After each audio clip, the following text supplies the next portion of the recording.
जो बोले सो तरे, जगत गुरु श्री चंद्र हरे। भगवान श्री श्रीचंद्र व पंचदेव उपासना पद्धति भाग 5। भगवान शंकर।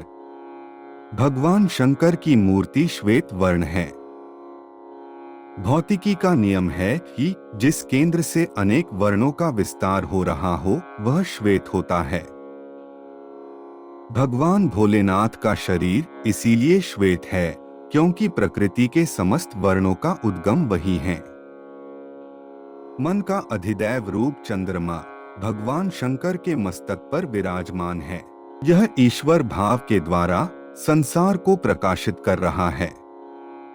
भक्त हितकारी श्री शंकर भगवान के 3 नेत्र और 5 मुख हैं।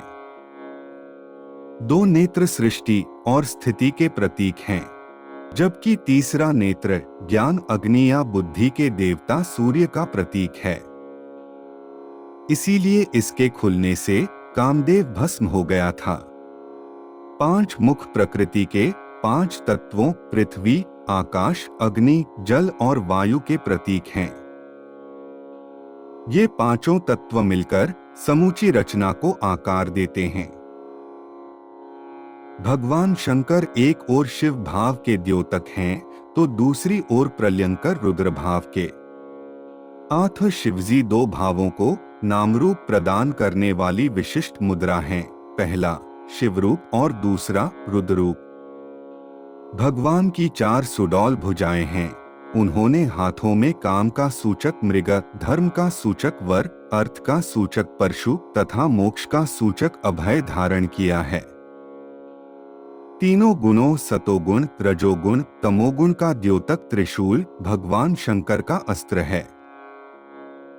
प्रकृति भी त्रिगुणमयी है। 8 त्रिशूलधारी श्री शिवजी प्रकृति के स्वामी हैं।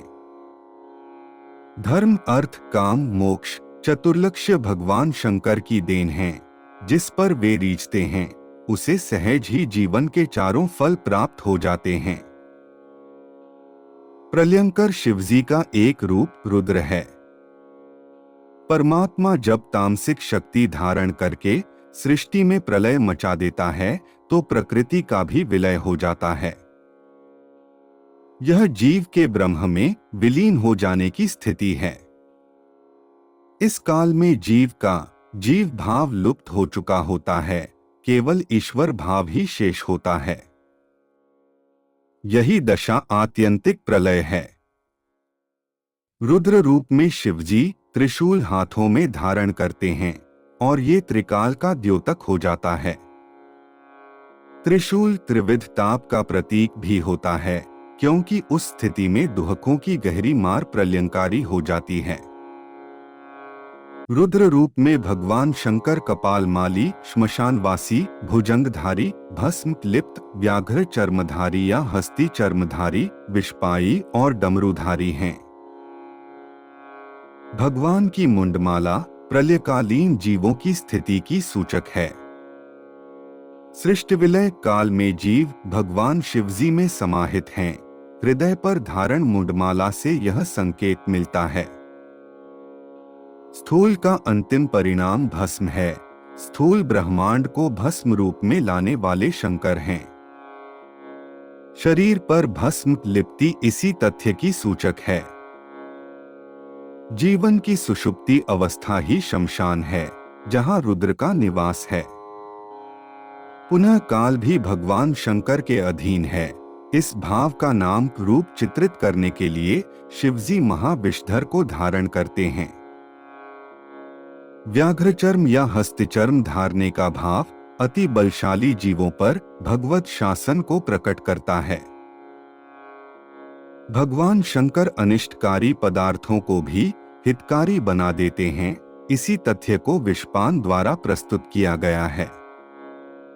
डमरू रात्रि दिवस का प्रतीक है जो निरंतर संसार को विनाश की ओर ले जा रहा है। जब जीव अपनी सत्ता को शिवभाव में लीन कर देता है उस समय उस जीव के द्वंद्वात्मक कर्मों से युक्त प्रकृति के नाना प्रकार के धर्म अपने आप ही निवृत्त हो जाते हैं। तब सब विरोधी धर्म अनुकूल हो जाते हैं। भगवान शंकर जी के आभूषण रूप में सर्प इसी तथ्य की गवाही देते हैं। अब आप ही सोचिए कि पार्वती सरीखी पत्नी, कुबेर सरीखे भंडारी होने पर भी शिवजी शमशान वास करते, भस्म लिप्त होते और भिक्षा मांगते हैं, तो निश्चय ही अपने उक्त व्यवहार से वह प्रलय के साधन रूप त्याग वैराग्य के ही संकेत दे रहे हैं। शिव के दिगंबर होने का रहस्य भी वितराग ही है। जो उस शिव भाव की तरह ही त्यागी, वैरागी, वितरागी या विरक्त होकर जीवन जीता है, वह मोहबंधन काट कर मोक्ष को प्राप्त होता है। भगवान श्री विष्णु में सत्व अभिमान है तो भगवान शंकर में तम अभिमान है। दोनों गुणों का स्वाभाविक संबंध होने से ये मिथुन वृत्तिक हैं। विष्णु के गौर वर्ण और शंकर जी के काले वर्ण का रहस्य इस मिथुन वृत्ति में ही है, अन्यथा उनके गुण क्रमशः गौर और काले वर्ण के हैं। इसी वृत्ति के कारण दोनों में परस्पर तन्मयासक्ति उपजती है। दोनों अलग होते हुए भी तन्मयता के कारण एक हो जाते हैं।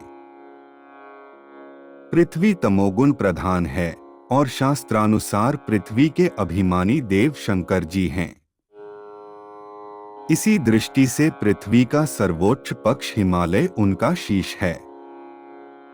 हिमालय से पुण्य सलिला गंगा का आविर्भाव होता है। भगवान शिव ने गंगा जी को सिर पर धारण कर रखा है, वह इसी भाव का द्योतक है। शेष अगले भाग में। जय श्री चंद्र हरे।